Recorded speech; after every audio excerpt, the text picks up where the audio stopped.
Too rich to fail, too hated to win. Hailey Bieber sold her skincare company for $1 billion. It should have been a universally praised achievement. A young woman building a brand from scratch and exiting as a billionaire. But that's not what happened, because in the eyes of the public, the billion didn't validate her. It exposed her. It gave people another reason to tear her down, not build her up. The narrative didn't shift in her favor. It hardened against her. Her husband barely acknowledged it. Social media flooded with memes, side-eyes, and comparisons to other women, especially one in particular. Comment sections weren't filled with congratulations, they were filled with snake emojis. This wasn't just a cold reaction, this was a cultural rejection. And it raises one brutal question: what's the point of winning if nobody respects how you got there? The deal was real. Rhode was acquired by e.l.f. Beauty for a reported $600 million in cash, $200 million in stock, and a performance kicker that could push the total value to $1 billion.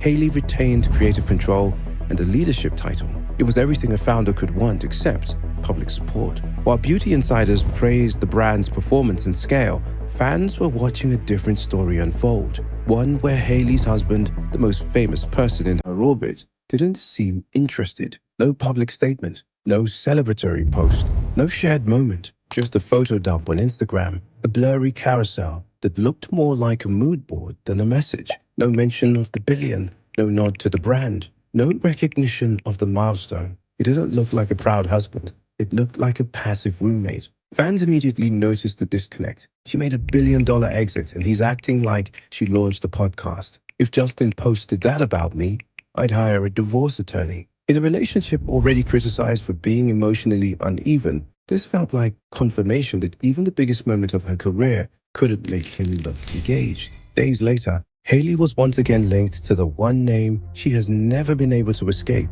Selena Gomez. TikTok went viral claiming Hailey had liked a video that insulted Selena and her partner, Benny Blanco. The footage showed a snide comparison positioning Hailey as the winner and Selena as the downgrade. The clip spread fast, receipts were posted, screenshots circulated. Hailey's team responded, denying it completely. They called it fake. They claimed it was digitally manipulated. But the problem wasn't whether it was real, it was that everyone believed it could be. Because Hailey has never outrun the perception that she's obsessed with Selena. From alleged style copying to eyebrow gate, every action she takes is filtered through a lens of envy. And it leads to one relentless idea, that even with the ring, the brand, and the money, Hailey still feels like she came in second. The comment sections weren't subtle. Imagine marrying him and still losing the public to his ex. She could buy the moon and they'd still chant Selena's name. It wasn't about the post, it was about the pattern. And that's what keeps coming back to haunt her. If the TikTok wasn't damaging enough,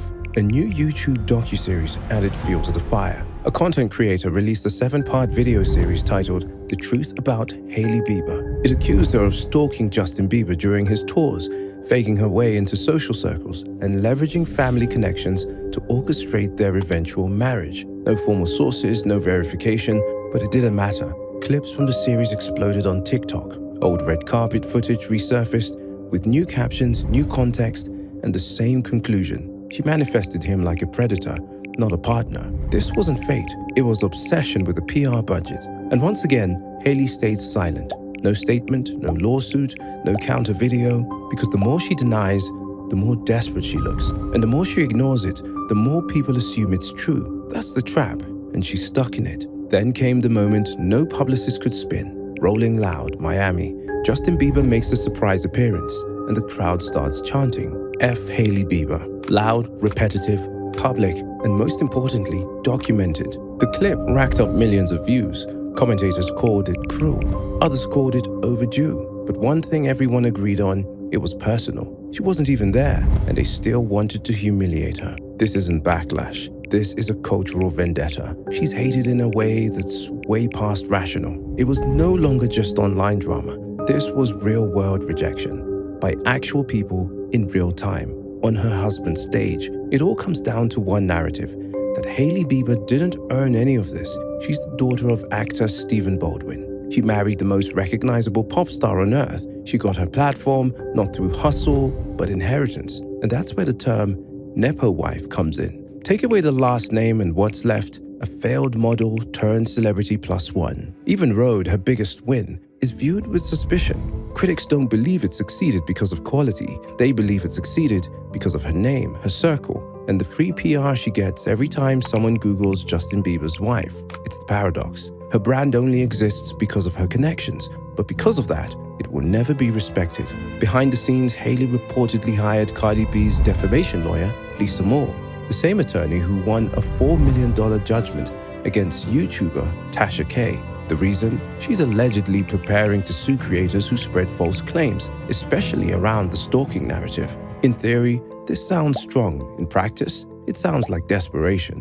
When the public won't defend you, the next best thing is a lawsuit. But suing the internet rarely works because the people you're suing are also your audience. The same ecosystem that made your brand viral is the one that keeps dissecting your personal life. And when you try to control the narrative, it often backfires, making you look paranoid, vindictive, and exactly as image-obsessed as your critics claimed. Hailey Biber is locked in a public image prison.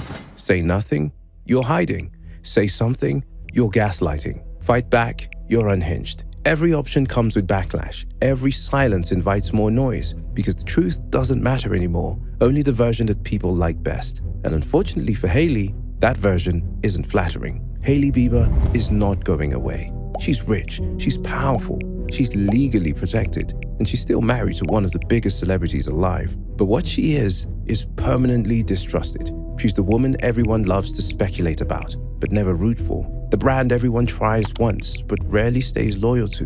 And the public figure who became a symbol, not a success, but of something that just doesn't feel earned. It's not the hate that hurts. It's the indifference, the belief that no matter what she does, it doesn't come from a place of authenticity. Because when people decide you're fake, no amount of skincare will smooth it over. No husband silence will drown it out. And no billion-dollar deal will make them believe in you. Not until you earn it, not until you prove it. And for Hailey Biber, that's a battle she hasn't won yet. But with all that said, behind the headlines, the billion-dollar contracts, the memes, and the hate campaigns, Hailey Biber is still a human being. She's someone who grew up in the spotlight. She married young. She launched a brand in a market designed to tear people down the moment they rise up. And yet, despite relentless criticism, she shows up. She works, she builds, she tries. It's easy to dismiss her as just another nepo baby or influencer turned businesswoman. But the narrative conveniently ignores how much pressure comes with being scrutinized for every facial expression, every outfit, every click, every rumor, true or not. Because if you think about it, no matter how you feel about Hailey Biber, no one deserves to be publicly shamed at a music festival. No one deserves to be hated simply for existing next to someone the internet used to love. And no one, billionaire or not, deserves to wake up every day to strangers telling them they'll never be good enough. Hailey's not perfect. She's made mistakes.